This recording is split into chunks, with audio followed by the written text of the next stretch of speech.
Los saludamos, amigas y amigos de Canal UCR, este medio televisivo universitario que parcialmente se paga con los impuestos que se recaudan de los habitantes de este país. La otra parte se va de fiado, dependiendo del crédito que logra doña Rocío tener. Vamos a hablar hoy de otra actividad que también se paga con los impuestos que recibe este país. Pudiera ser, y es posiblemente así lo es, que este centro tiene algún financiamiento que no proviene del FES. Pero de eso nos vamos a enterar porque hoy tenemos el privilegio de tener con nosotros a la nueva directora del INISA,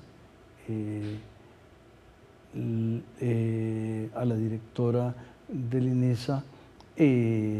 Yo la conocí, lucía casi tan joven como se ve ahora, pero creo que en 10 años se ve igualmente joven, porque creo que 10 o más años hace que en el Centro Centroamericano de Población, o tal vez en la Facultad de Ciencias Económicas, la verdad es que a los 72 años ya uno no tiene que acordarse de detalles tan precisos, la doctora Carolina Santamaría, que entonces no era doctora, por cierto, la primera vez que la vi,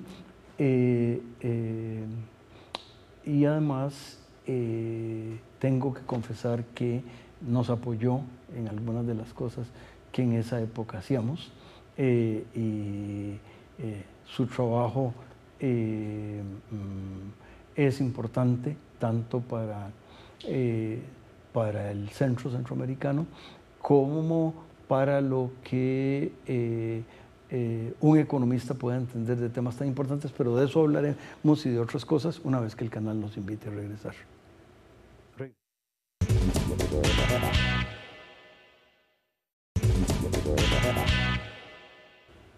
Continuamos, amigas y amigos, conversando con esta distinguidísima y joven doctora en estadística, directora de un centro de investigación en salud, el más importante del país, y uno que se creó por iniciativa, si no entiendo mal, del CONICET, el Consejo Nacional de Ciencia y Tecnología, que encontraba que había un ámbito importante y además un ámbito multidisciplinario, porque es uno de los centros de investigación que más facultades respaldan su gestión. Pero ¿para qué voy a contar yo qué es el INISA si tengo a la directora aquí? Cuéntanos, doña Carolina, ¿qué es el INISA? Muchas gracias, don Juan Rafael. El INISA es un instituto de investigación, es el Instituto de Investigaciones en Salud y nació en 1975. Somos casi de la misma edad. Y es un instituto que nació efectivamente ante el perfil epidemiológico que imperaba en la época de los 70s y que como tal, que ha venido evolucionando, ha venido cambiando con las décadas, también ha venido cambiando y se han venido actualizando las líneas de investigación que realizamos. En el INISA somos efectivamente un equipo multidisciplinario de profesionales que nos nutrimos de diferentes escuelas, todas ellas obviamente relacionadas con el área de la salud, pero nuestros investigadores están vinculados con diferentes facultades y escuelas: microbiología, medicina, dentro de medicina la escuela de medicina, la escuela de nutrición, farmacia también. Estamos vinculados con diferentes escuelas en las cuales hacemos docencia y se da esta relación bidireccional en la que los investigadores compartimos con los estudiantes y los estudiantes comparten con nosotros el proceso de investigación y docencia. Y hacemos también acción social en otras áreas relacionadas actualmente principalmente con el impartir conocimiento relacionado con lactancia materna, por ejemplo, o también con control de aguas, con saneamiento ambiental, con diferentes temas de los cuales investigan nuestros colaboradores. Hay alguien que también es una presencia significativa, o fue una presencia significativa en el CCP, que es el primer director, el fundador del INISA, el doctor Leonardo Mata, a quien yo no recuerdo si en Economía y Sociedad mencionamos el hecho de que se nos había adelantado. El doctor estaba lleno de cosas interesantes y una de ellas fue esto de ser adelantado, y a mí por lo menos se me adelantó yo creo que ya varios años, y quién quita que algunos más, me gusta esa palabra, ese término de los mexicanos de se nos adelantó, y se nos adelantó efectivamente el doctor Leonardo Mata, dejando una gran tarea en libros, en investigaciones, en inquietudes y en visitas a Economía y Sociedad. Perdón, pero este paréntesis había que hacerlo. Sí, es indispensable. El doctor Leonardo Mata efectivamente es el fundador del INISA, y lo que tenemos actualmente en el INISA no hubiera sido posible sin el doctor Leonardo Mata, empezando por la planta física en la que trabajamos todos los días. Esta planta física no fue sino hasta hace muy pocos años que se le adicionaron unos módulos, pero fue gracias a la iniciativa del doctor Mata, al financiamiento externo que él consiguió, que logramos tener las instalaciones tanto administrativas como de laboratorios, que es increíble que el doctor Mata hubiera logrado tanto en tan poco tiempo. Fue un trabajo muy constante, y que muchas de sus investigaciones todavía tienen repercusiones en la sociedad, y todavía seguimos investigando alrededor de los temas que el doctor Mata inició. Ya que habla de laboratorios, directora,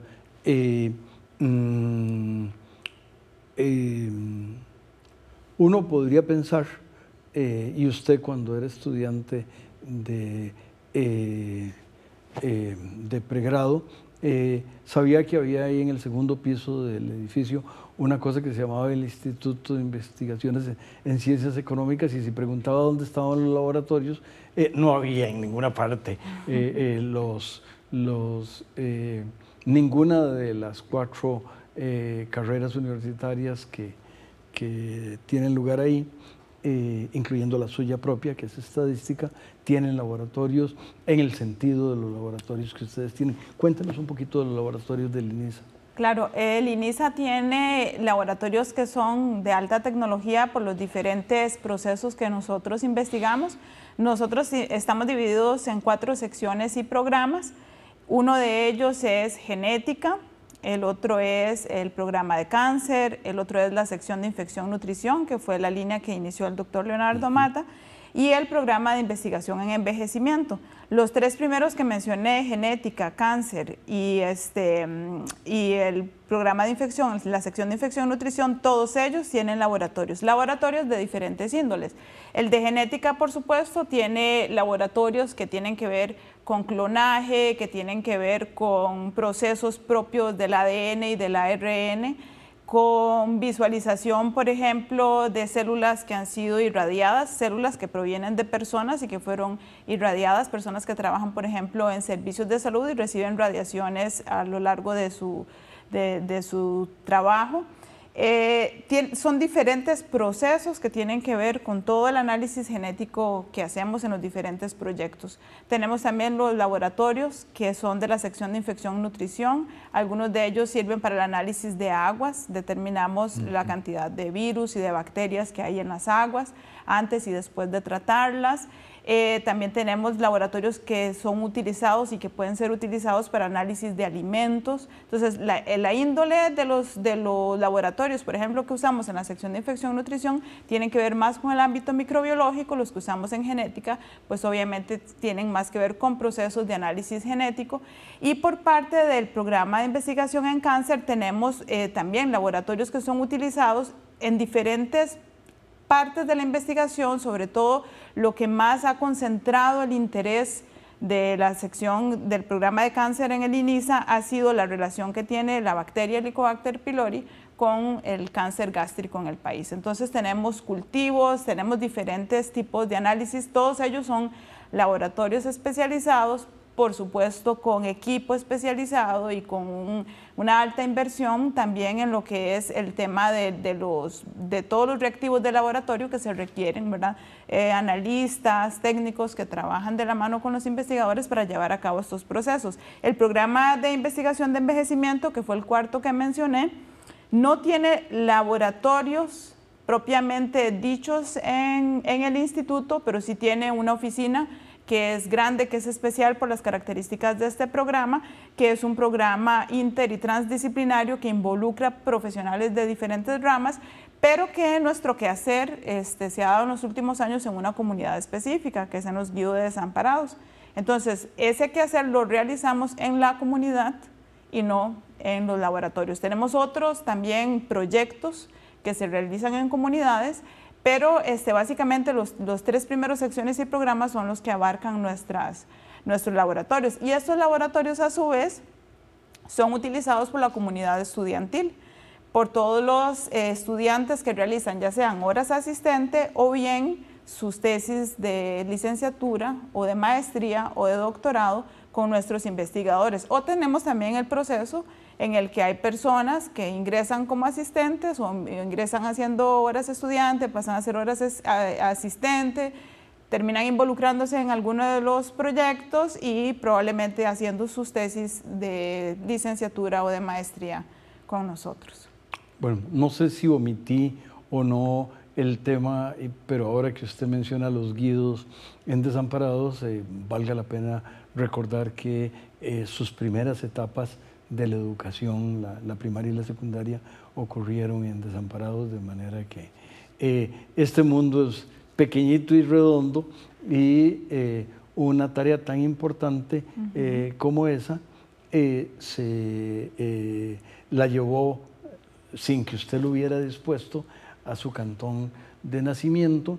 Y hay otro tipo de nacimiento que es un poco la etapa formativa y un espacio en el que usted todavía colabora, que es un poco el Centro Centroamericano de Población, y ahí hay no solo espacios de colaboración, el hecho de que quien comillas inventó el CCP, el doctor Luis Rosero, la llevó a usted a interesarse y a acompañarla en esas temáticas, sino que también él compartía parte de su carga académica en el INISA, de manera que usted tenía Rosero en el CCP y en la Escuela de Estadística, y Rosero en el INISA, aunque ahora lamentablemente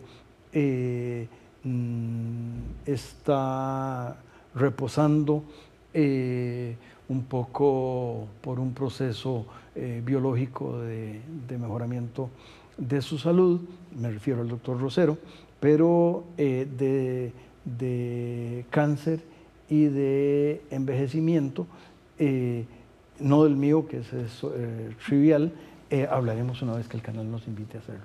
Regresamos.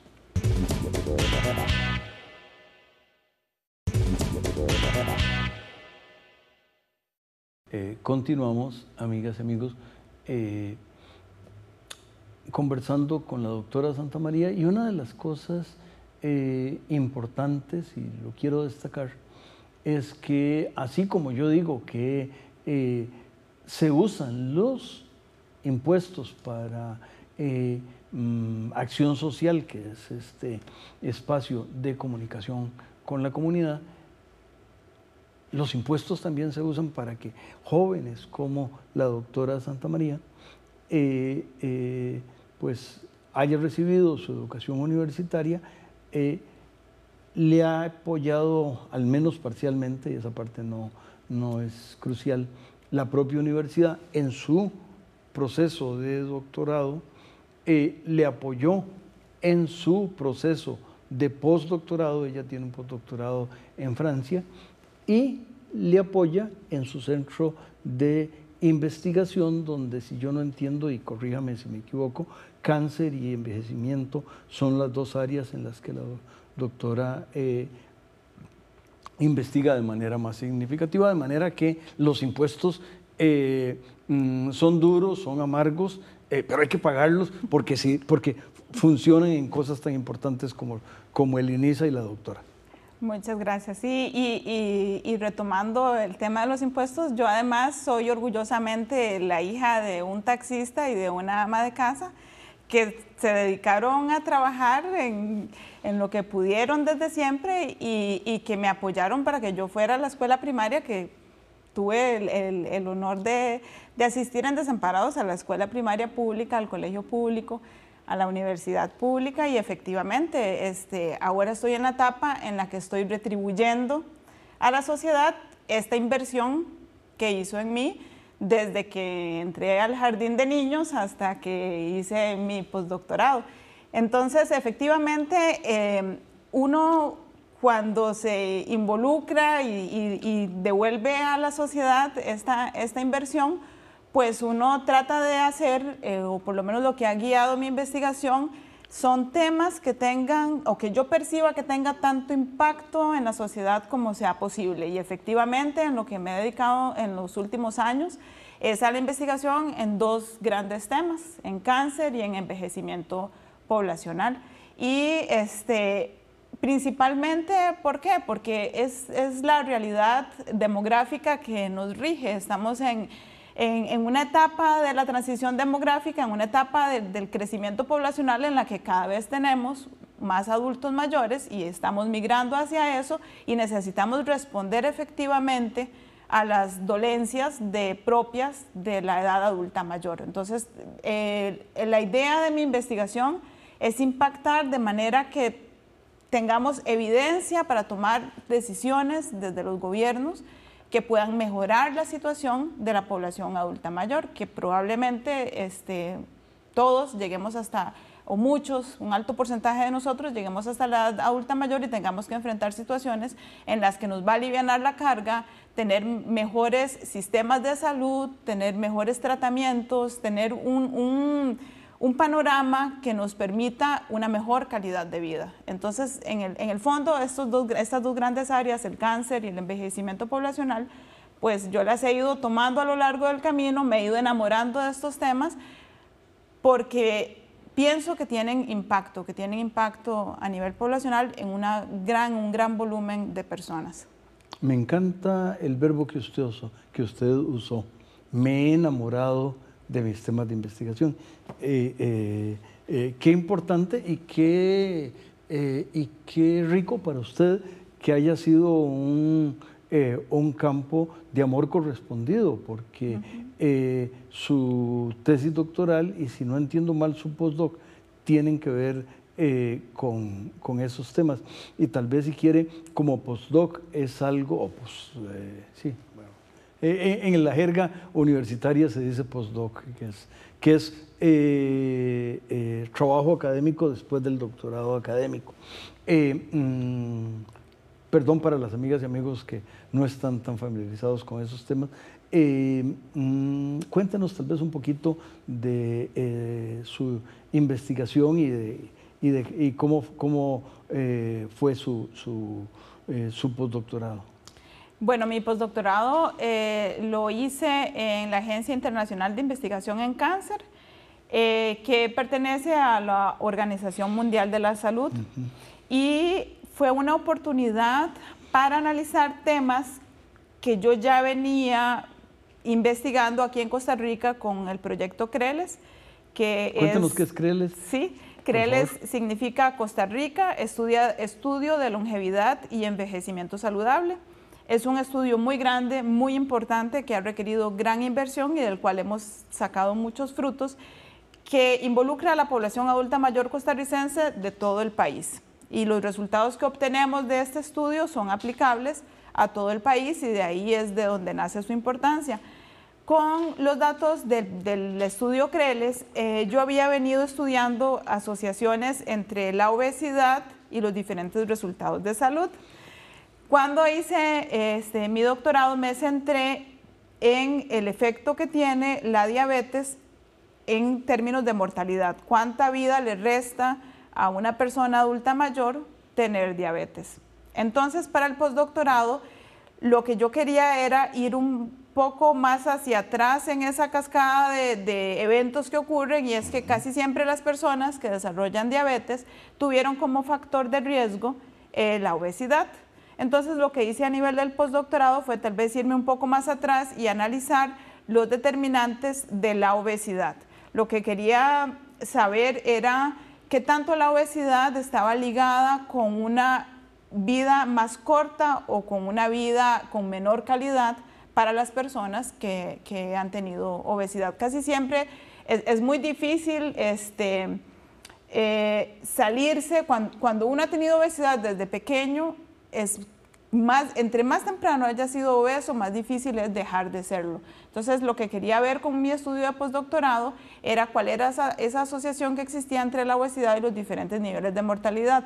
Para efectos de esa investigación que yo hice en Francia, no podía usar en ese momento la base de datos de CRELES, no podía usar los datos de los costarricenses, yo estaba trabajando con datos de otra población. Sin embargo, la lógica del análisis, el método que se utiliza para tratar de establecer y de responder a esas preguntas es la misma que ahora he trasladado aquí para el estudio CRELES en Costa Rica, y que estoy trabajando, en uno de mis proyectos de investigación estoy desarrollando sobre este tema de la obesidad y cómo se desarrolla con la mortalidad. Digamos que ya el de diabetes está concluido y ahora estoy más centrada en los temas de obesidad. Usted dijo en plural sus proyectos de investigación. Brevemente cuéntenos, no nos dé los detalles, pero cuéntenos en cuáles está usted. Y la segunda parte y la segunda pregunta es, ¿en qué proyectos específicos está el INISA ahora? Sí, mis proyectos, los que tienen que ver con envejecimiento poblacional, uno es el que estoy tratando de encontrar estas asociaciones entre la obesidad y la probabilidad de morirse, la mortalidad en las personas adultos mayores.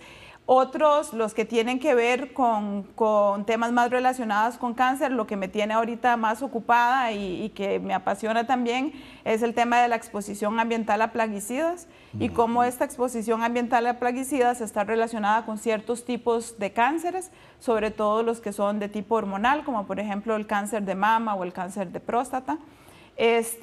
Digamos que esos son como los más importantes en los dos grandes grupos de proyectos que tengo de cáncer y de envejecimiento poblacional. Y el INISA en general tiene un total de 27 proyectos en esas 4 grandes áreas.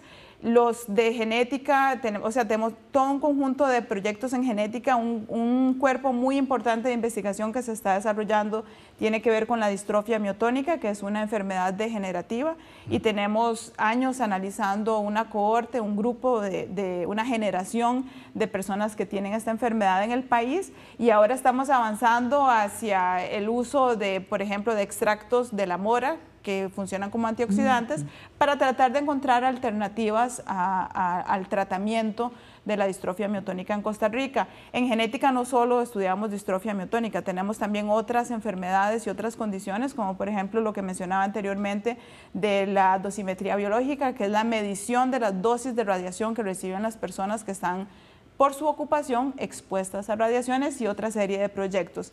Tenemos también en la sección de infección nutrición los proyectos que están relacionados con medir la calidad del agua que consumimos las personas, con medir qué niveles de microorganismos deberíamos estar monitoreando para saber cuál es la calidad de agua de las personas. Y tenemos los proyectos relacionados del programa de envejecimiento propiamente, y también los del programa de cáncer, que mide esta asociación entre la presencia de esta bacteria, Helicobacter pylori, en Costa Rica y los resultados que provocan en cuanto a la incidencia de cáncer gástrico. En el último minuto que nos queda, en algún momento, es más, yo me enteré de la palabra Helicobacter pylori, un poco por las investigaciones que se estaban haciendo en INISA. El tema se ha más o menos controlado de alguna manera, porque ya casi no me entero de cosas nuevas, o es que tengo que mejorar mi espacio de lecturas. Seguimos investigando en el tema y efectivamente la prevalencia de la bacteria ha disminuido en Costa Rica. Con cada generación que ha ocurrido, cada vez hay menos prevalencia de la bacteria y esas son buenas noticias. Qué bueno, pues con esas buenas noticias, con este sentimiento positivo que nos da gente tan valiosa, investigadoras tan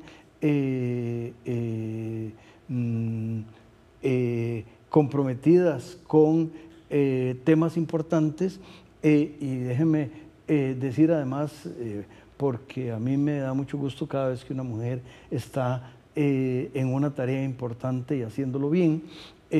La felicitamos y felicitamos a la universidad y a los amigos y amigos. Los invitamos a que la próxima semana, en los mismos tiempos y circunstancias, con los que ustedes quieran, nos vuelvan a acompañar, y mientras tanto quédense con el canal, que tiene muy buenos programas. Gracias y felicitaciones.